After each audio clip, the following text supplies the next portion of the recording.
Představte si místo, kde si denně z pohodlí domova užíváte výhledy do zahrady nebo okolních parků. Z balkónu vidíte stromy, květinové záhony. Vítejte v srdci Prahy na klidném okraji Smíchova. Byt v osobním vlastnictví je po kompletní rekonstrukci.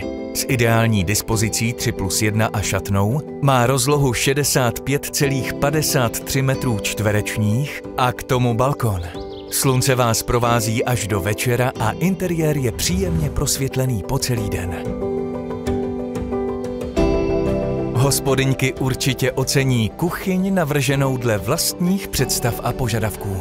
Tento ideální byt se nachází ve druhém podlaží cihlového domu, který má jen 4 patra a nabízí bezpečnou sousedskou atmosféru.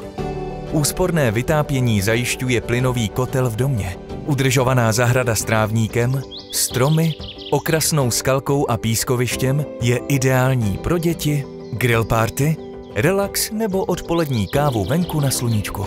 Parkování je jednoduché, na vlastním dvoře s vjezdovou kartou. Pro sezónní věci máte k dispozici vlastní sklep v suterénu domu. Zastávka Spiritka je jen pár kroků.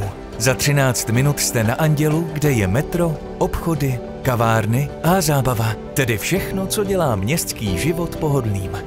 A přesto, jakmile vystoupíte na zastávce Spiritka, jako byste byli jinde. Klidná ulice, zelená zahrada a domov, kde den plyne pomaleji. Pár minut pěšky od domu začínají parky. Na jedné straně ladronka s inline dráhou, piknikovými místy a klidnými výhledy. Na druhé straně přírodní park Skalka a sportovní areály. Ať už hledáte bydlení na každý den, prostor pro své děti nebo investici s jistým potenciálem, právě jste ji našli. Zavolejte nám ještě dnes.